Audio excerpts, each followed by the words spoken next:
ॐ सदाशिवसमारम्भां शङ्कराचार्यमध्यमाम् अस्मदाचार्यपर्यन्तां वन्दे गुरुपरम्पराम्. Chapter 11, Shloka 32. Shri Bhagavanuvacha Kalosmi lokakshayakrit pravruddho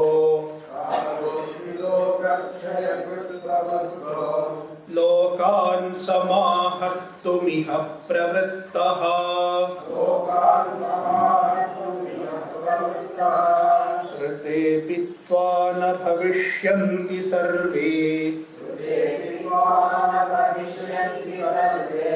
Yeva sthitah pratyanikeshu yodhaah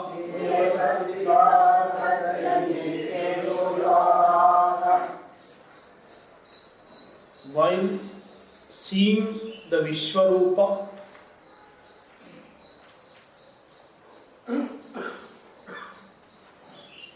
Arjuna pays attention to the Ugra Rupa, the terrible form of Bhagavan.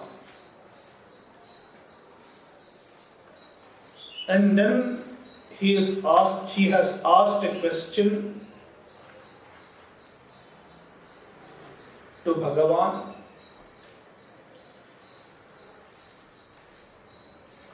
About the Ugra Rupa. Akhyāhi me ko bhavan Ugra Rupaha. Please tell me, what is this Ugra Rupa of yours? Who are you in this Ugra Rupa? Because Arjuna has been relating to Bhagavan in his pleasant form. But now, on his own request, Bhagavan has shown all his forms, and among them there is an Ugra Rupa, a terrible form, which Arjuna is not able to understand. What is this terrible form? And what is its function? What is its role? What is its work?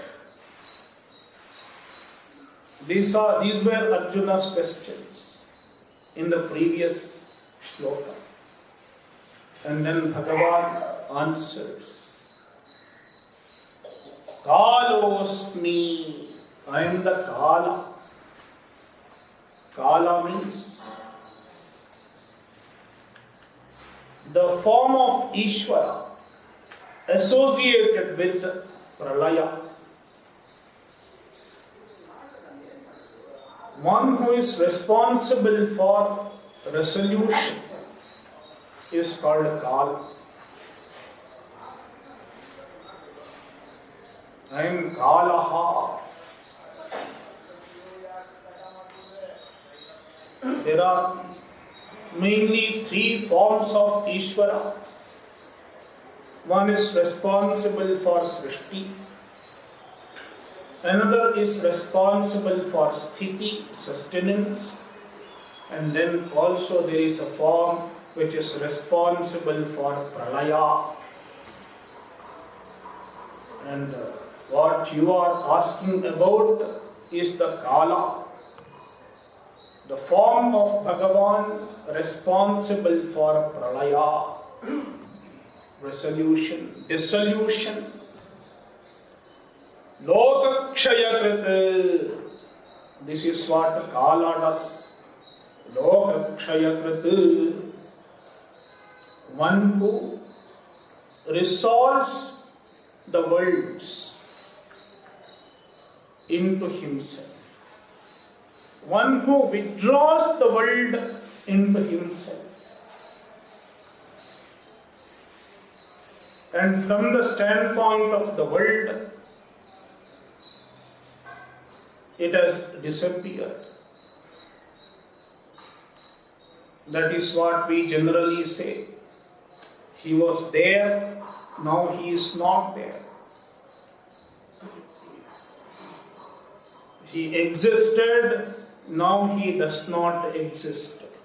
This is what the ordinary people think about anybody. When somebody dies, we think he is no more. That's what we say. He is no more. But is he no more? It is not so. That is why in India, we don't describe death by saying he is no more. He went to Swarga, or he left the body. He went to Bhagavan. This is what he said. He went to Bhagavan. Joined Bhagavan. This is there. This expression is there everywhere in our culture. He joined Bhagavan. Went to Bhagavan. That is death. The body fell, but the person did not die. He merged with Bhagavan. So, Lokakshayakrit, I am the one who is responsible for Kshaya. Here, Kshaya should be understood as withdrawal, resolution. Previously, he has put the person on the planet Earth to stay on the planet Earth for time being, and then he has withdrawn. Lokakshayakrit pravriddhaha, and now I have become manifest. Generally, we don't see this aspect of Bhagavan manifesting. Very rarely, the pralaya aspect of Bhagavan manifests.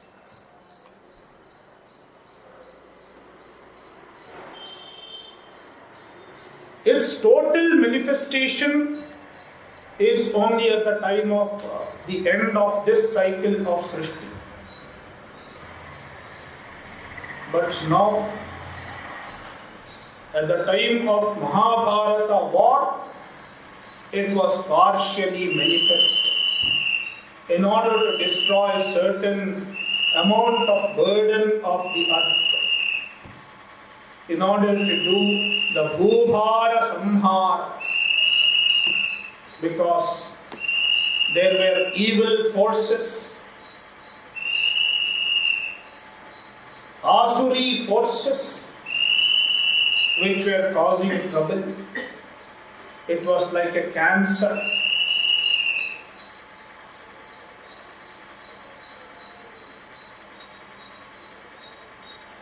And therefore, Bhagavan is manifesting like a surgeon who is doing the surgery in the form of destroying the evil forces, Duryodhana and his followers, his supporters. Pravriddhaha, now manifest. Generally, he does not manifest in this form. Kalaha asmi. Iha asmin kale lokan samahartum pravritta. Iha means at this time, now and here. Lokan samahartum, in order to withdraw the people. Pravrittaha, I am working, I am engaged in resolution of people at present. And then Bhagavan says, your victory is assured. Bhagavan tells Arjuna. Arjuna has a doubt whether I will win the Mahabharata battle or not. And then Bhagavan says, your victory is assured. I am already announcing the result, even before you take exam.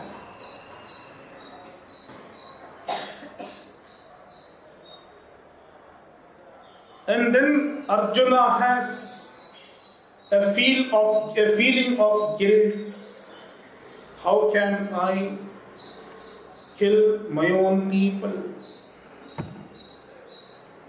Then Bhagavan says, you are not killing them.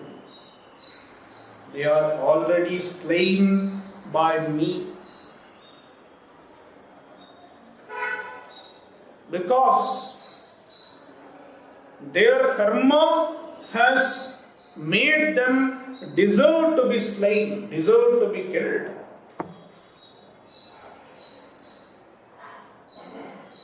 It is their own karma. And who is the giver of karma phala? The giver of karma phala is Bhagavan himself. Therefore, according to their own karma, in keeping with their own karma, all the people in the opposite army, in the army of Duryodhana, they are already as good as killed.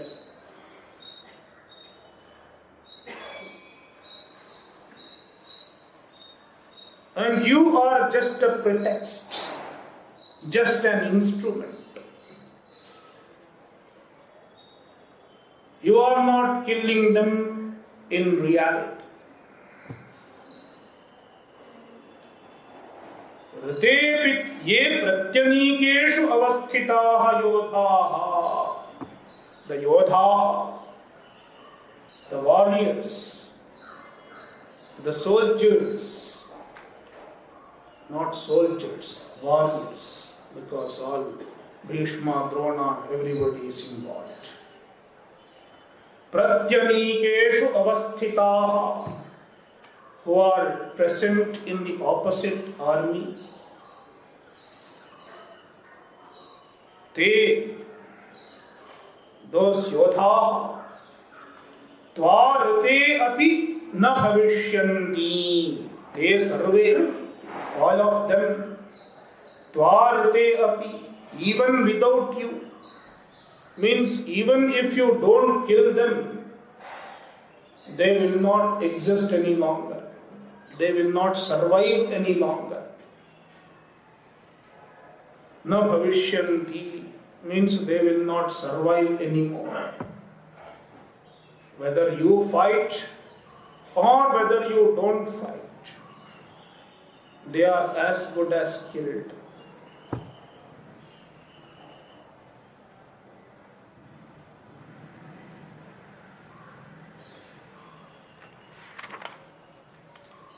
Tasmat tvamuttishta yasho labhasva jitva shatrun bhungshva rajyam samruddham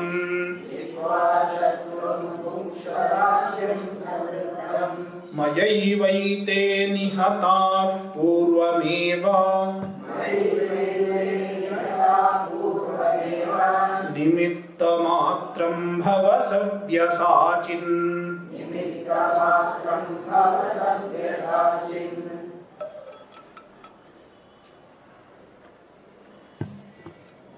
Tasmat, therefore means since they are already as good as killed, because they are destined to be killed. according to their karma. One of Bhagavan's works is to do nigraha. Nigraha means punishing the ones who have violated the dharma.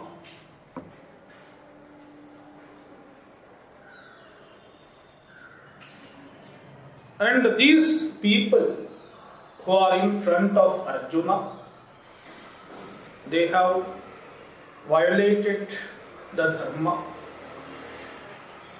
tread the path of adharma several times, and therefore they deserve to be killed. Which Bhagavan knows very well.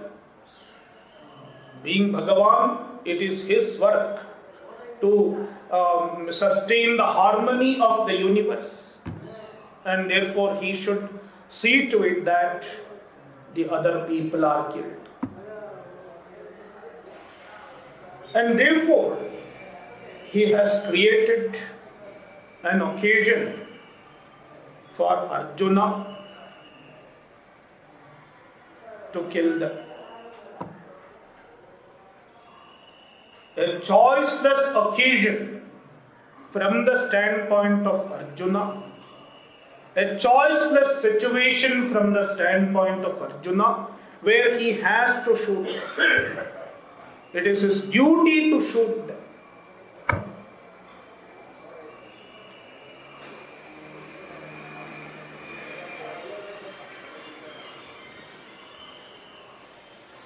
And therefore, Bhagavan says, you are not the actual killer.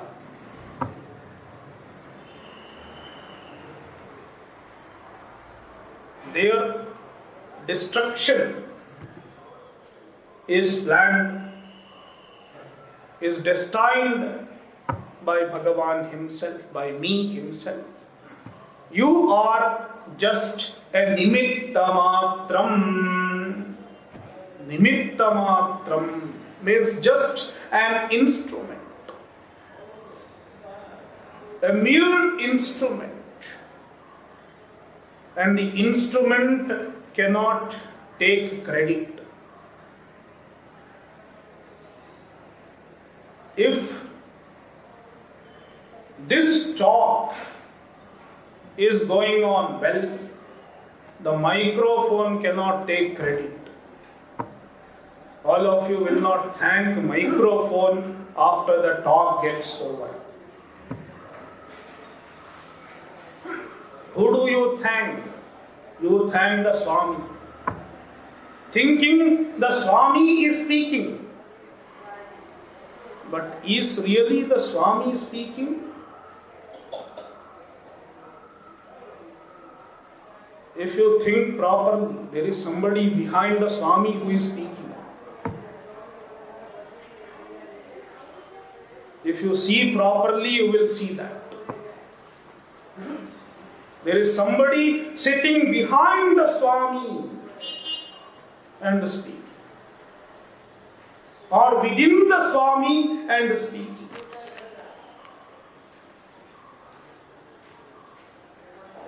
There is a story. One of the previous acharyas of Sringeri,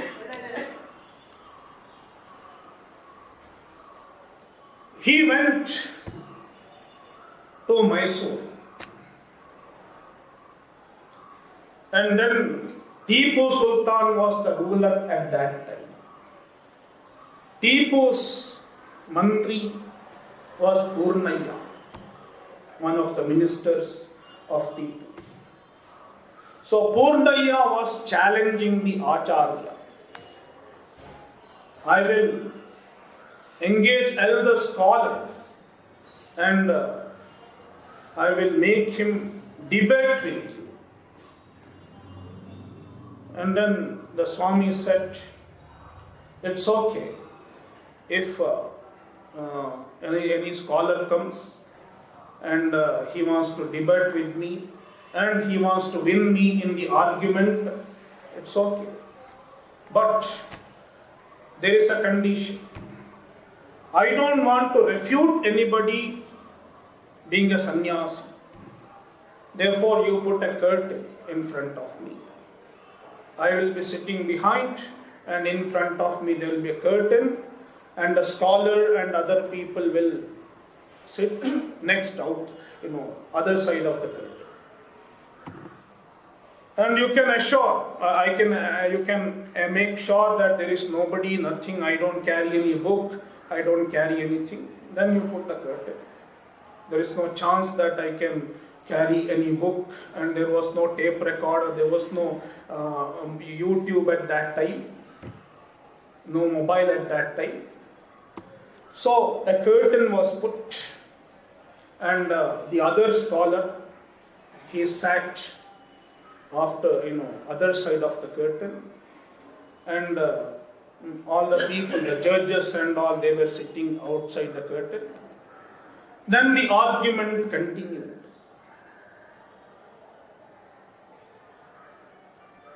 And then Purnaya noticed that from the Acharya's side, the voice has changed. Instead of male's voice, there is a female voice. And she was wondering, what is happening? Who can go other than Acharya behind the curtain?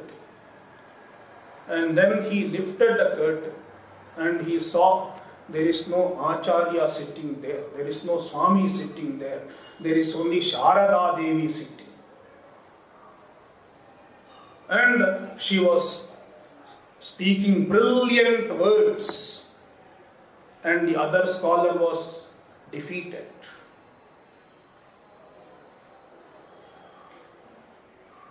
I don't know whether this really happened or not, but the message is clear. If anybody does something extraordinary, it is the grace of Ishvara. It is the Ishvara within the individual who enables the great works. And the individual is just a nimitta, just an instrument.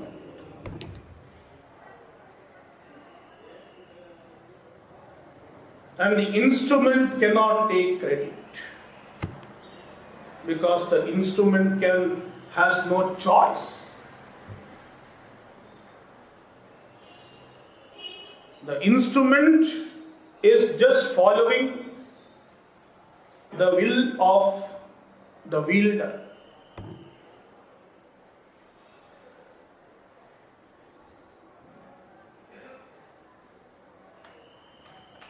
And therefore,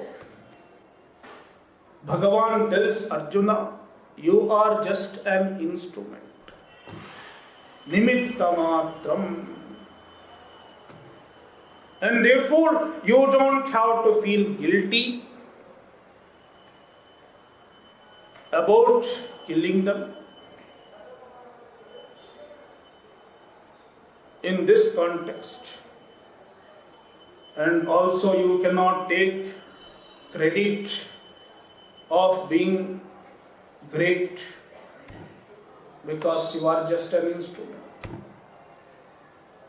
This is a wonderful attitude. Nimittamatram is a wonderful attitude in the practice of Karma Yoga.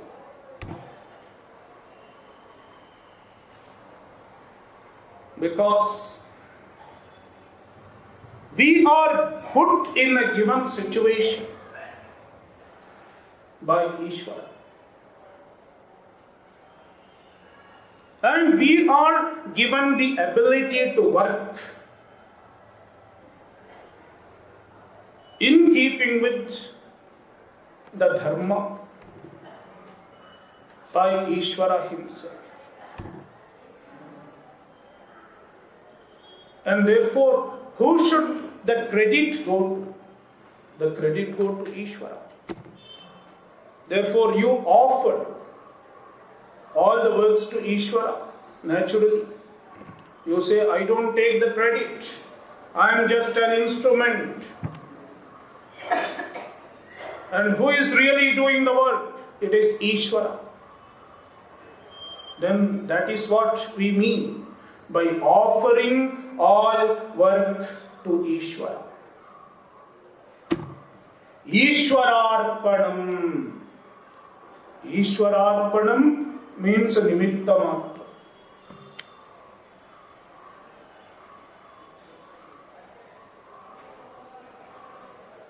Offering all the work to Ishvara. When you go out, you see a beggar on the street who is asking for some food or for some money. And you have some money in your pocket and you give him money.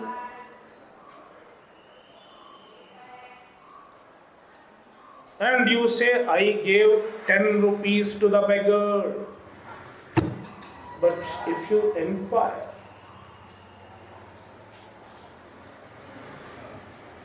who put you in that situation? Who made you see the beggar? It's not in your hands. It is Ishvara who made you see the beggar at that given point of time. You didn't choose. And who put 10 rupees in your pocket? Oh, it is Lakshmi. And the Lakshmi is Ishvara. Without Ishvara, Ishvara's grace, one cannot have any prosperity.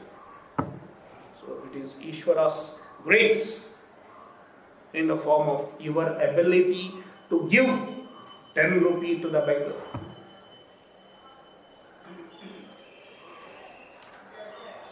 And therefore, and also, who gave you the buddhi, the understanding that I should give something to this beggar? What makes you feel I should give money to the beggar? It is dharma. And the dharma is the law of Ishvara.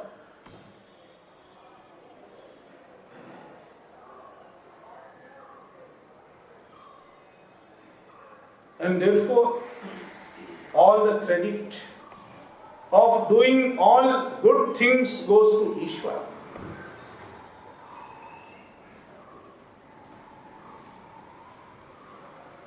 And if you have the proper attitude, if you are able to see it is Ishvara doing, I don't take credit of it,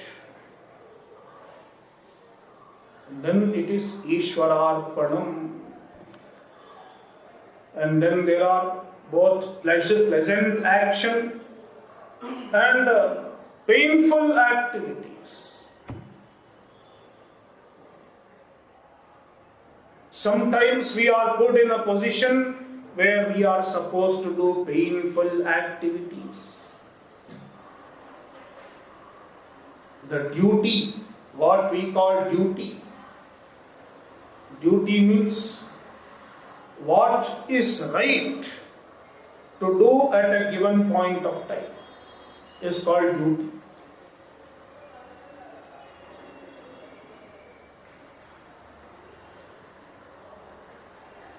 There are duties as a member of a family. There are duties as a member of this country. And there are duties as part of a company, part of an organization. There are so many duties. And then there are duties given by the Shastra, laid down by the Shastra. All these are duties. What is right to do at a given point of time is a duty.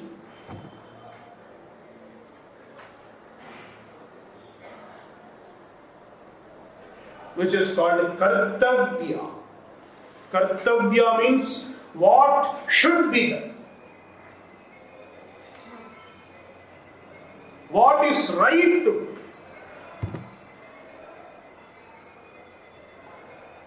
And who decides what is right to do? What is right to do need not be what I like to do. Not necessary. And that is what Arjuna is facing. He is not doing what he likes to do. That's how the first chapter began. Gita, the teaching of Gita began. Arjuna said, I don't want to do this. But then Krishna says, this is right to do, whether you want it or not. And that is duty. And the duties are decided by the larger scheme of Ishvara. Duties are not decided by one's likes and dislikes.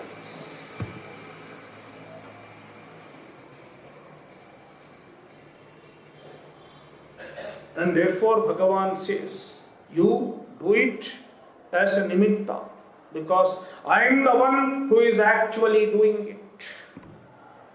All credit should come to me.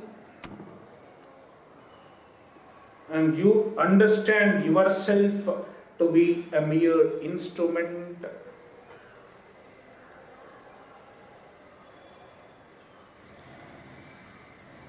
He Savyasachin. Bhagavan is addressing Arjuna with a special word. Savyasachin. Savyena sachitum, savyena vamena hastena api sachitum sheelam yasya saha savyasachin. One who is able to shoot arrow from both hands.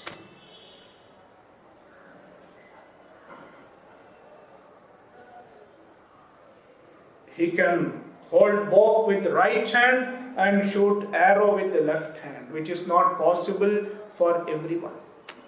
He can hold bow with left hand and shoot arrow with right hand.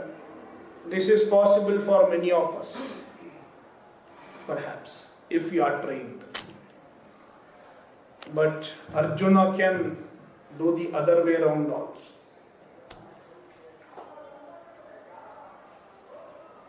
Means both hands are equally efficient, ambidextrous. The real meaning of ambidextrous means both hands. Ambi means to both. Both hands are equally dexterous, skillful, efficient. He Savyasachin, Tvam Uttishtha. You get up, wake up, Uttishtha. The word Uttishtha signifies the necessity of exercising one's free will. Though Arjuna says, though Bhagavan says you are a nimitta matra, he is not ruling out exercising of an individual's free will. Get up. It means one should make use of one's free will in the right direction. In the direction of practicing one's dharma, the duty, the kartavya. And that is when he becomes an instrument, like an instrument, nimitta matra. But otherwise, suppose he is not doing his duty, doing his kartavya, he is violating the dharma. And then he is not even a nimitta matra. He is into problem. He is not becoming nimitta matra.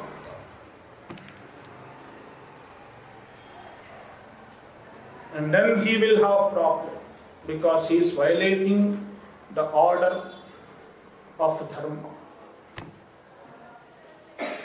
Uttishta, get up. Doing the right thing at the right time is important. Uttishta, and it needs the use of free will, use of one's effort, use of individual effort. Tvam uttishta yasho labhasva, get fame. Though you are not taking credit, you will get fame. That Arjuna won the battle and conquered the enemies. You are going to get fame. And the fame, your fame is because of me, Bhagavan says. Shatrun jitva samriddham rajyam bhungshva. Shatrun jitva, conquering the enemies. Samriddham rajyam, a prosperous kingdom. Bhungshva, please enjoy. Ete maya eva purvam eva nihataha. All these people are already killed by me. Tvam nimitta matram bhava. You be a nimitta matra, just an instrument. Dronam cha bhishmam cha jayadratham cha Karnam tatha jnanapi yodha veeran Maya hatanstam jahima vyathishthah Yudhyasva jetasi rane sapatnan.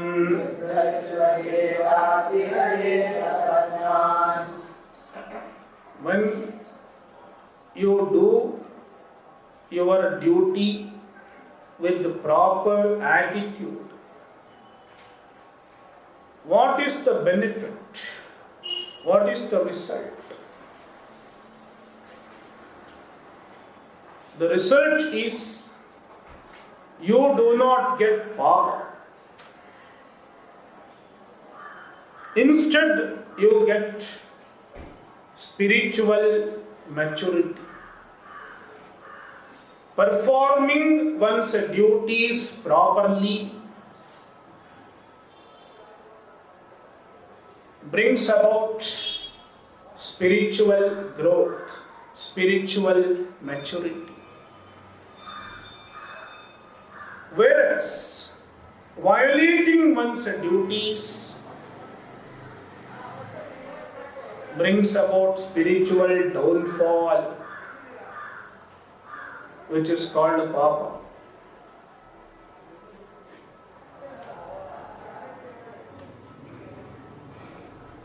It is like workers in an organization. There is a master and he has workers. And the master has planned what all work has to be done in this place. he has a plan, he has an order to sustain his house or his factory. The master of the factory has assigned different works to his employees. And if all the employees do their work properly, there is no problem in the factory. The factory is running efficiently without any problem. But suppose an individual violates the given instructions, then the master finds that this individual is disturbing the harmony of the factory and he is penalized. Either he is punished or he is kicked out, fired.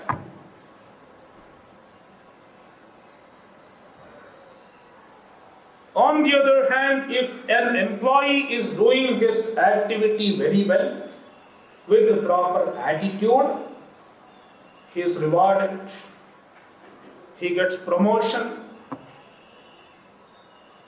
It is so with Ishvara also, up to large extent. It is Ishvara's work to sustain the harmony of the universe. And in order to sustain the harmony of universe, he has his own instructions in the form of dharma.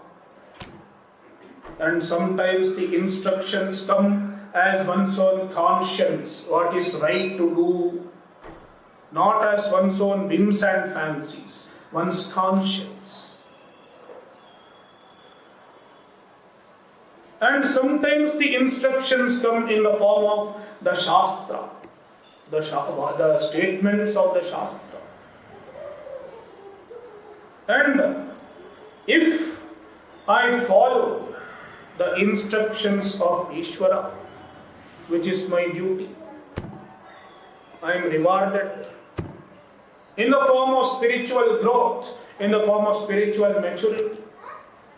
Whereas if I violate the instructions of the Shastra, I am responsible for my own spiritual downfall. That is why Bhagavan instructs Arjuna on by fighting this war which has come to you as a dharma yuddha. You are working for your own spiritual maturity.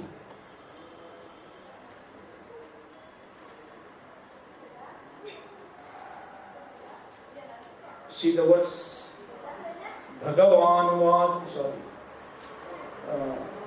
Dronancha Bhishmancha Jayadrathancha. You are going to slay these people. Drona, your own guru. Now Arjuna has lot of fear.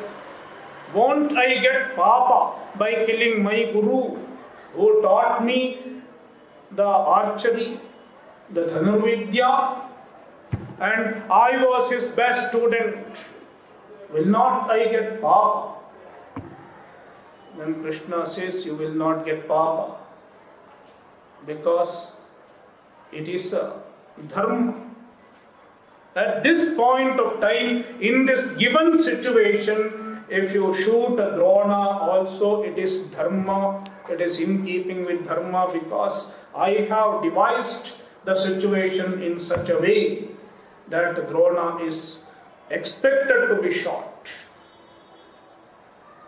Therefore, you are following my ajna, Ishvara ajna. in the form of your duty. Therefore, it is not adharma. You will not get papa.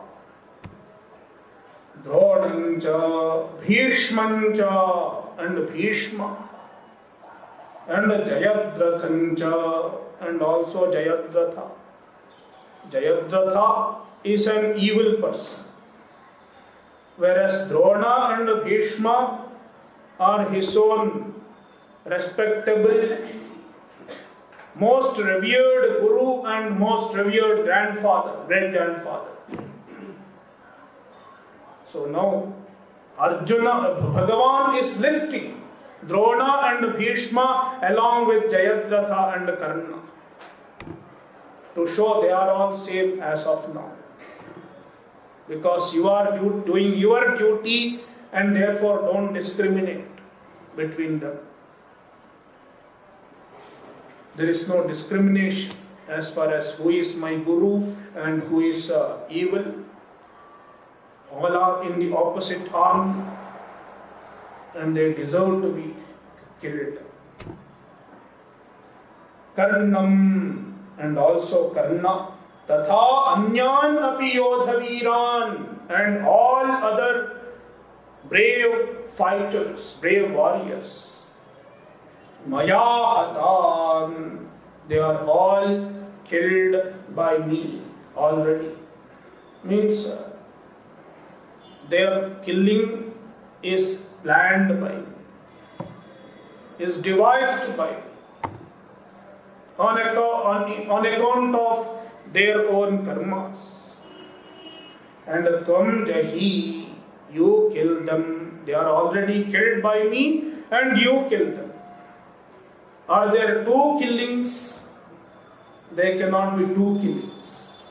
There is only one killing. You are as though killing, and the real killing is devised by myself. And therefore, even if you shoot, it is as good as Bhagavan is killing. Therefore, you will not get the papa. This is the idea. Om Purnamadah Purnamidam Purnat Purnamudachyate Purnasya Purnamadaya Purnamevavashishyate. Om Shanti Shanti Shanti. Hari Om Shri Gurubhyo Namaha. Hari Om.